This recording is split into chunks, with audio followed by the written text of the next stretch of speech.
Olá, olá, meus amigos! Sejam todos muito bem-vindos para mais uma aula sobre o novo Código de Processo Civil.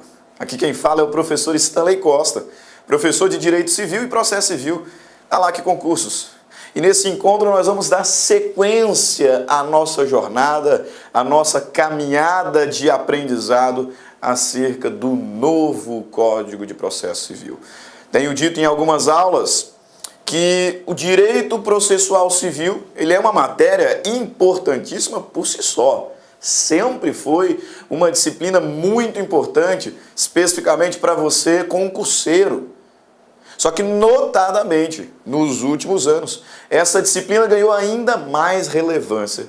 Seja o caso, você que assiste a nossas aulas, para ganhar mais conhecimento prático da advocacia, você formado em direito ou que está se preparando para o exame da ordem, ou até mesmo para a advocacia, muita coisa nova nós temos no CPC 15. E para você, concurseiro, ainda mais. Como advogado que sou, uma observação prática, que tenho realizado algumas constatações práticas, é que certos colegas advogados, até mesmo alguns juízes, têm derrapado bastante nos dispositivos novos do CPC 15, que o CPC 15 trouxe.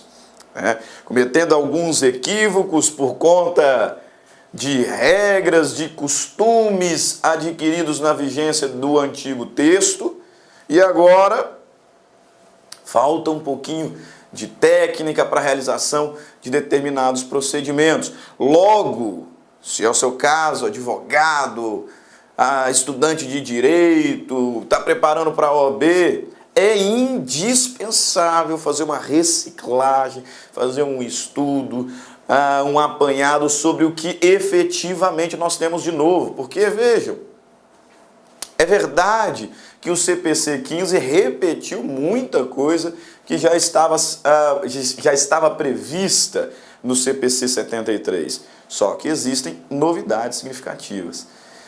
E aí, se o seu caso é concurso público, se você está se dedicando especificamente para concurso público, saiba que as bancas Brasil afora, elas têm cobrado muito, mas muito mesmo, as novidades. Existem algumas novidades que, do ponto de vista prático, nem são tão importantes assim. Nem são tão importantes assim. Não modificaram muita coisa, mas pelo simples fato de ser novo, as bancas Brasil afora têm cobrado, têm exigido. Por isso, a necessidade de termos uma dedicação específica ao direito processual civil atualmente, seja para a prática advocatícia, seja para a preparação para um concurso público. Muita atenção, porque essa matéria ela já é importante e nos últimos anos ganhou ainda mais importância, ainda mais relevância, sem dúvida alguma. Nessa jornada, na aula de hoje, nós vamos começar o estudo acerca das atribuições, dos poderes, dos deveres do juiz e dos auxiliares da justiça. A essa altura, nós já estudamos sobre as partes, os deveres, os ônus, as faculdades das partes. Já falamos sobre capacidade processual, capacidade de ser parte, representação, assistência, curatela, gratuidade da justiça. Já falamos sobre litisconsórcio, as modalidades de intervenção de terceiros, matéria extremamente importante, sensivelmente modificada pelo novo texto. E agora passamos a falar dos outros sujeitos do processo. Isso mesmo, porque a relação processual ela é composta por diversos sujeitos. Sujeitos parciais, autor, réu, terceiros intervenientes, mas também sujeitos imparciais. E é sobre esses sujeitos imparciais que passaremos a tratar a partir da aula de hoje, a partir desse encontro dos juízes e dos auxiliares da justiça. Veja bem, as relações jurídicas em geral, seja de direito material, de direito processual. As relações jurídicas, elas geralmente são caracterizadas pela criação de obrigações e direitos para os sujeitos. Aqui, no processo civil, não é diferente. Os sujeitos que compõem as relações processuais, sejam sujeitos parciais, autor, réu, terceiros intervenientes, ou imparciais, juiz, auxiliares da justiça, os sujeitos da relação processual, eles possuem alguns direitos, mas também possuem alguns deveres. Nós vamos começar esse módulo exatamente falando sobre os poderes e os deveres do juiz. Lembrando o seguinte, em um certo momento da história, o Estado, ele tomou para si o exercício do poder jurisdicional. Você se lembra? Lá das primeiras aulas do direito processual civil, isso, introdução ao processo civil, quando falávamos sobre conceito de jurisdição, conceito de ação, princípios fundamentais, recorda-se? Pois bem, em dado momento da história, o Estado, prezando pela paz social, pela organização social, ele tomou para si o exercício da atividade jurisdicional. O que é jurisdição mesmo? Jurisdição é a função pacificadora do Estado. Pois bem, no momento em que o Estado tomou para si o exercício da atividade jurisdicional, ele também proibiu, como regra, a justiça privada. Quando estudamos formas de solução de conflito, nós verificamos lá de uma forma bem sintética, que eu tenho como formas de solução de conflito a autotutela, a autocomposição, heterocomposição, sendo que a autotutela, em regra, ela é proibida. Entende-se por autotutela isso que acabei de me referir como justiça privada. Fazer justiça com as próprias mãos, prezando pela paz, pela organização social, o Estado toma para si o exercício da atividade jurisdicional e, como regra, proíbe a autotutela, proíbe a justiça privada. No exato momento em que o Estado toma para si o poder jurisdicional, o poder de dizer o direito e de impor o direito ao caso concreto, ele também assume algumas obrigações, alguns deveres. Por isso que a doutrina mais correta, a doutrina mais adequada atualmente, nos dirá o quê?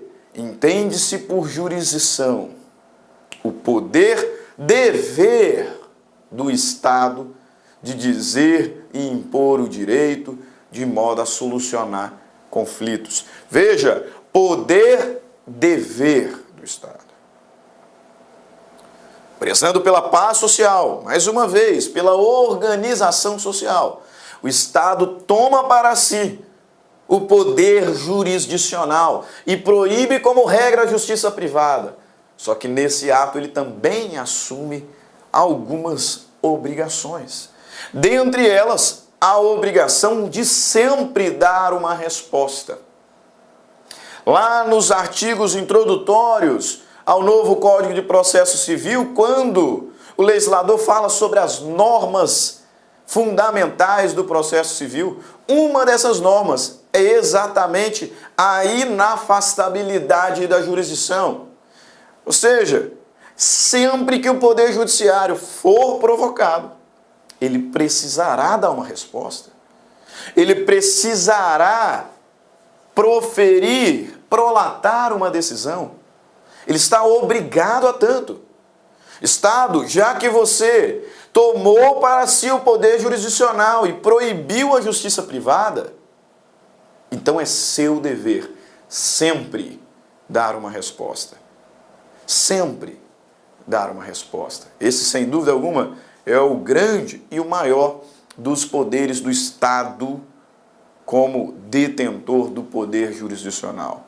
Jurisdição, poder, dever do Estado de dizer e impor o direito ao caso concreto, com o objetivo de pacificar conflitos.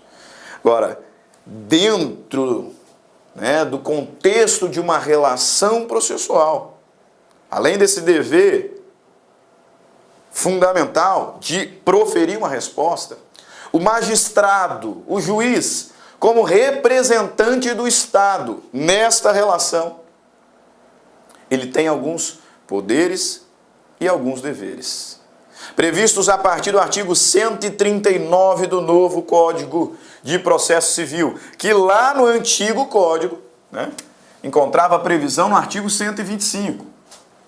Veja bem, a partir do artigo 139 do novo Código de Processo Civil, nós temos a disposição sobre os poderes e deveres do juiz. Tá? Até aqui, nada de muito novo, porque esse artigo ele tinha um correlato, ele tinha também previsão específica no CPC anterior, artigo 125 do CPC 73.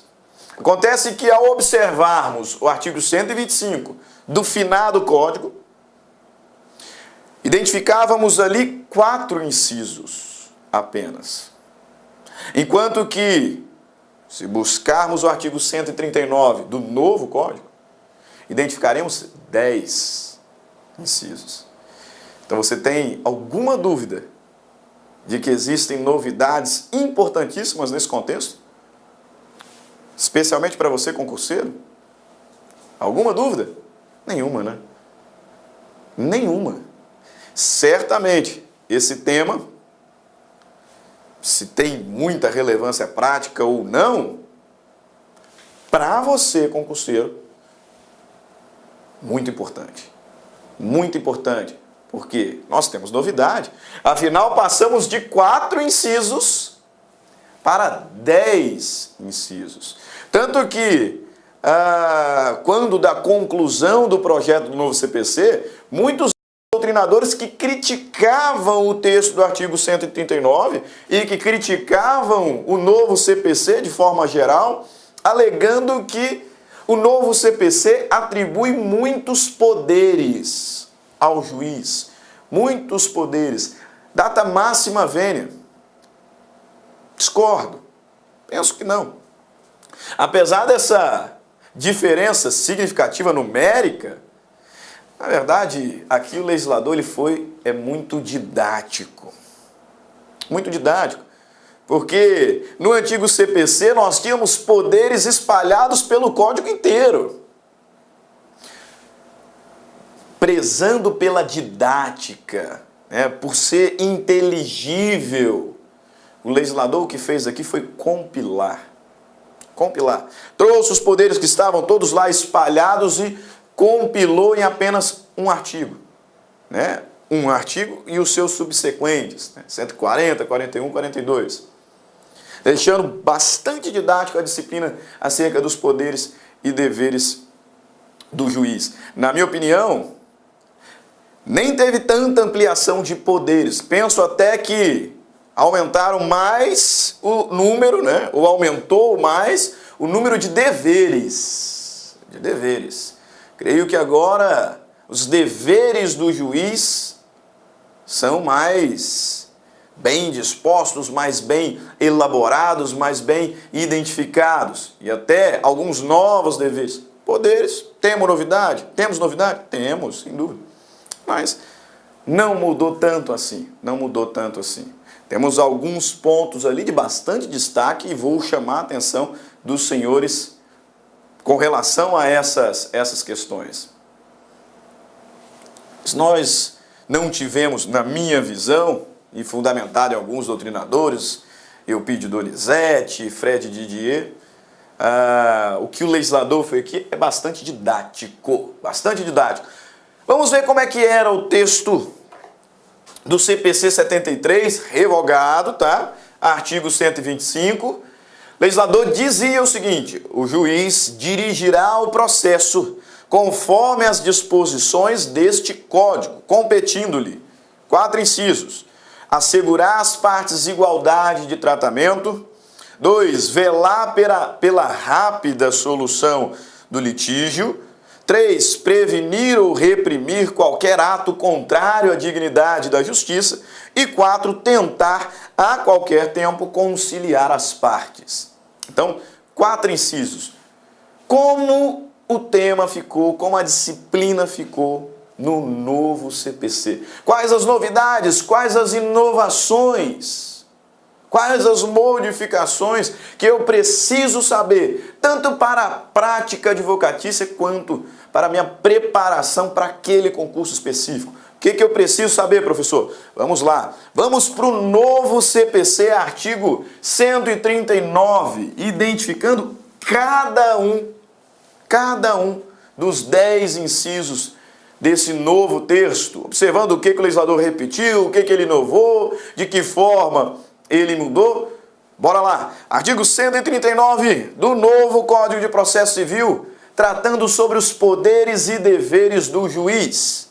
O legislador nos diz o seguinte: o juiz dirigirá o processo conforme as disposições deste código, incumbindo-lhe primeiro dever do juiz. Primeiro poder, dever do juiz dentro da relação processual. Nós sabemos, à luz da teoria clássica, que a relação processual ela é triangular: autor, réu e juiz. Nós já falamos sobre os deveres das partes, as consequências do descumprimento, litigância de má-fé, ato atentatório à dignidade da justiça. Pois bem, quais são os poderes e deveres do juiz a partir de agora? Primeiro deles, inciso 1º do artigo 139, o juiz incumbe ao juiz assegurar a igualdade de tratamento às partes. Assegurar a igualdade de tratamento às partes, né? Só dá uma corrigidinha aqui no nosso slide. Assegurar a igualdade de tratamento às partes.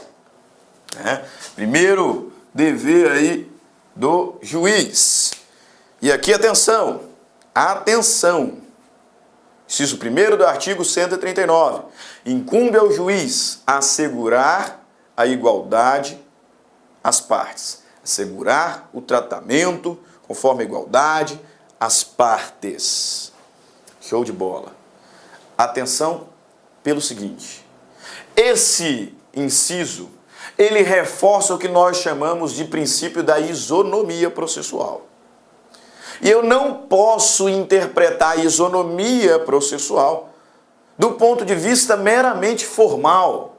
Isso, compreendam, se eu analisar a igualdade de um ponto de vista meramente formal, certamente serei levado a equívoco. Porque chegarei à conclusão errônea de que na relação processual todos devem ser tratados absolutamente iguais. Afinal, o legislador está dizendo: incumbe ao juiz assegurar a igualdade de tratamento às partes. Então, autor, réu, terceiro interveniente, todos deverão ser tratados absolutamente iguais. Não é isso que o legislador está propondo. Com esse e outros artigos, o legislador consagra o princípio da isonomia processual. Isonomia que não posso analisar de um modo apenas formal, não. Aqui prevalece o princípio da isonomia substancial, pelo qual temos que, na relação processual, devem ser tratados igualmente os iguais e desigualmente os desiguais, na medida de tal desigualdade. Captou a mensagem? Então veja, o princípio da isonomia, o princípio da igualdade processual, não é tão somente tratar todos como iguais, de forma alguma. Na verdade, a isonomia substancial estabelece que serão tratados igualmente os iguais. Todavia, os desiguais serão tratados desigualmente, na medida da desigualdade. Isso é isonomia. E cá para nós, isonomia muito mais justo do que igualdade formal. Lembro-me que certa feita, na internet, mexendo no Facebook, vi uma imagem que retrata muito bem do que eu estou falando aqui. Havia lá 3 sujeitos, tinha um muro na frente deles, do outro lado do muro estava tendo um jogo de futebol. E 3 sujeitos, um bem alto, um de estatura média e um outro baixinho, assim como o professor Stanley, desprovido de altura. E próximo a eles, nós tínhamos 3 caixotes. 3 caixotes. Se eu estabelecesse ali, se eu exercesse a igualdade formal, seria um caixote para cada um. Não é isso? Tratar todo mundo igual. Está lá os 3 do lado de cada muro. Tenho 3 caixotes, um caixote para cada qual. Só que se eu fizesse isso, o grandão, que já estava assistindo o jogo tranquilamente, porque ele via por cima do muro, ele estava vendo, ficaria ainda mais alto. O rapaz de estatura média, enfim, conseguiria enxergar para além do muro, e o baixinho continuaria sem ver nada. Dessa forma, eles são desiguais. E eu preencho, e eu cumpro com o princípio da isonomia formal no momento em que eu trato os desiguais de forma desigual, na medida da desigualdade. Veja, o rapaz alto já estava assistindo o jogo tranquilamente. Um caixote resolvia o problema do sujeito médio, de estatura média. Via. Um caixote não era suficiente para o baixinho. Então tira lá o caixote do grandão e dá 2 para o baixinho. Todos, aí sim, na mesma estatura, assistindo o jogo com tranquilidade. Isonomia. Veja, não dei nada para o rapaz mais alto, dei um caixote para o de estatura média, 2 caixotes para o de estatura baixa, para o baixinho, para o pequeno. E resolvi a desigualdade entre eles. Isso é isonomia, meus caros. Isso é isonomia. Quando o legislador nos traz aqui que é dever do juiz assegurar igualdade de tratamento às partes, isso não significa necessariamente que elas serão tratadas de forma absolutamente igual. Não, senhor. Essa premissa, essa regra, consagra o princípio da isonomia substancial, segundo o qual iguais devem ser tratados igualmente e desiguais desigualmente, na medida dessa desigualdade. Aí eu faço justiça. Aí eu faço justiça.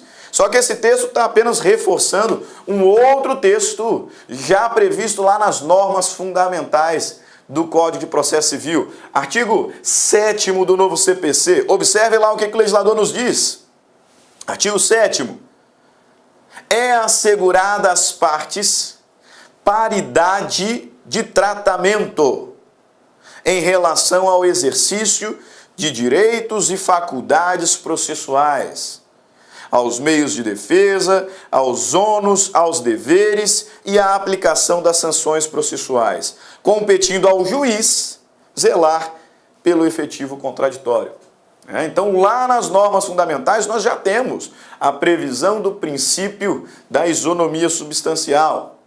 O que o legislador está fazendo aqui no inciso 1º é reforçando a tese e dizendo: juiz, é seu dever, como gestor da relação processual, é seu dever garantir a efetividade do princípio da isonomia. Princípio da isonomia processual. Mas especialmente falando sobre esse tratamento desigual, quando eu vejo tanto lá no artigo 7º, quanto aqui no inciso 1º, do artigo 139, que o juiz deve zelar pelo tratamento igualitário entre as partes, considerando que se aplica é a isonomia substancial, tratar iguais como iguais, tratar desiguais como desiguais, na medida da desigualdade. É certo que algumas regras que encontramos no novo CPC não afrontam de forma alguma o dispositivo que acabamos de ler. Os dispositivos que acabamos de ler. Por exemplo, o novo Código de Processo, e isso já existia anteriormente, estabelece que aquele que é pobre na concepção jurídica será beneficiado pela justiça gratuita.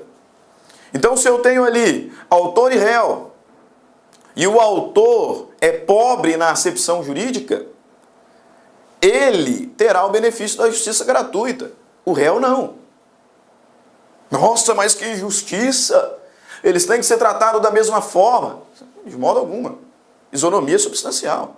Tratar iguais como iguais, desiguais como desiguais. Nesse contexto, autor e réu são desiguais.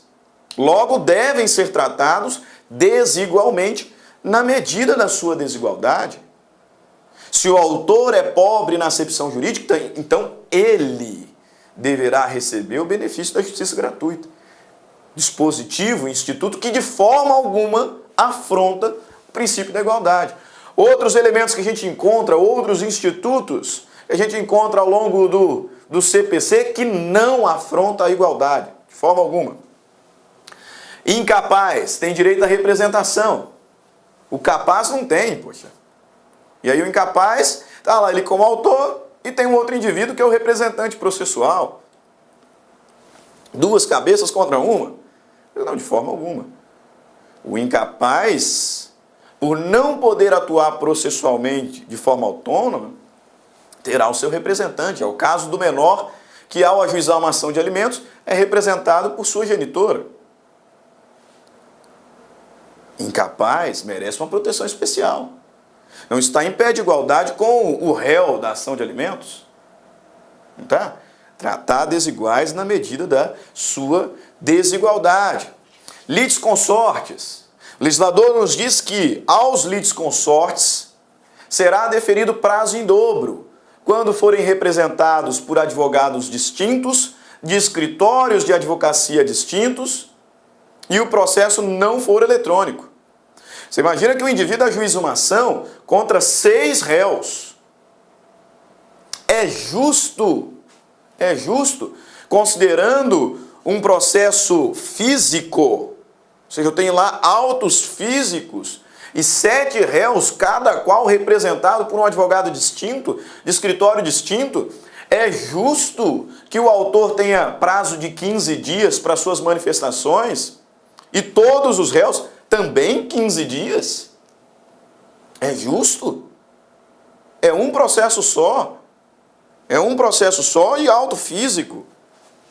De forma alguma. Considerando que são desiguais, o legislador os trata desigualmente, na medida da desigualdade. Isonomia. Então, litisconsortes representados por advogados distintos, de escritórios distintos, em processos cujos autos são físicos, terão prazo dobrado.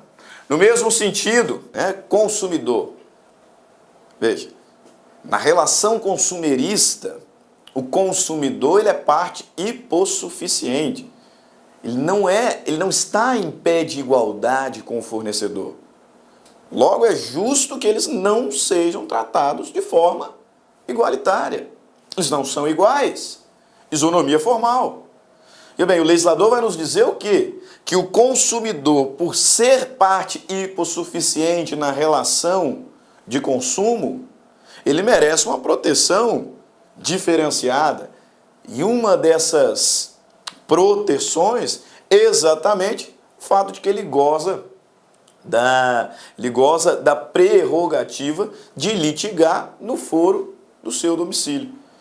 Quando nós estudamos competência, especialmente a competência territorial, o que identificamos é que, na regra, os processos eles são de competência do foro do domicílio do réu. Essa é a regra, esse é o foro comum.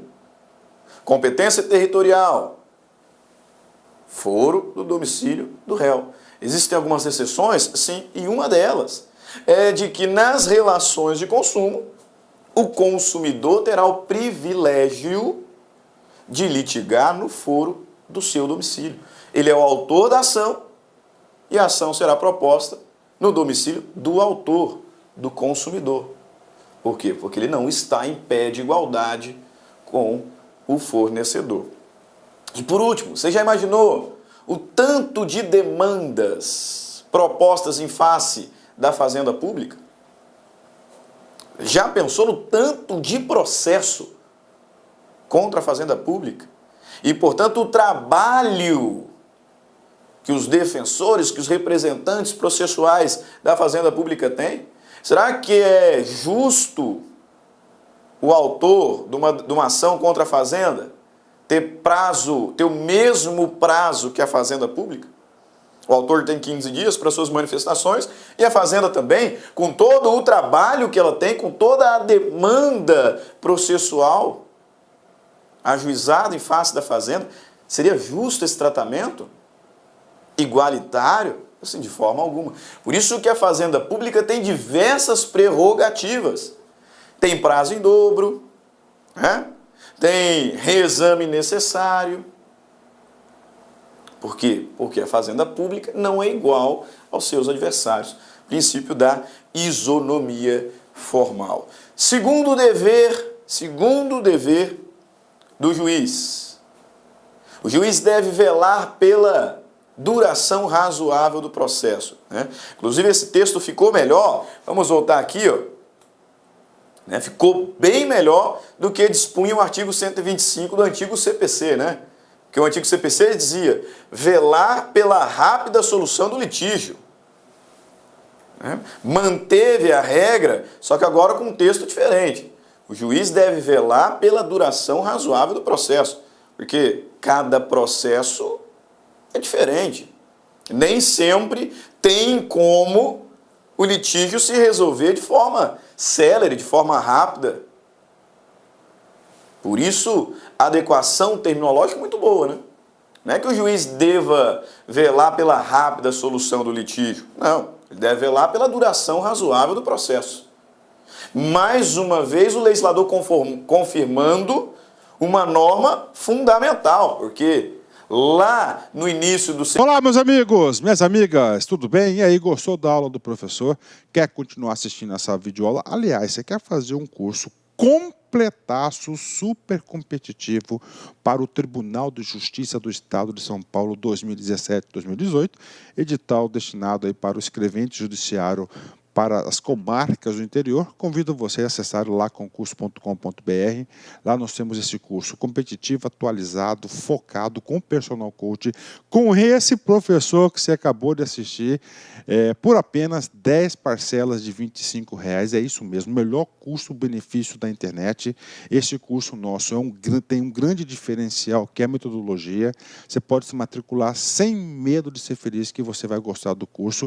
E um detalhe, vai ter aquela satisfação no final do curso de ter aprendido, de ter valido a pena.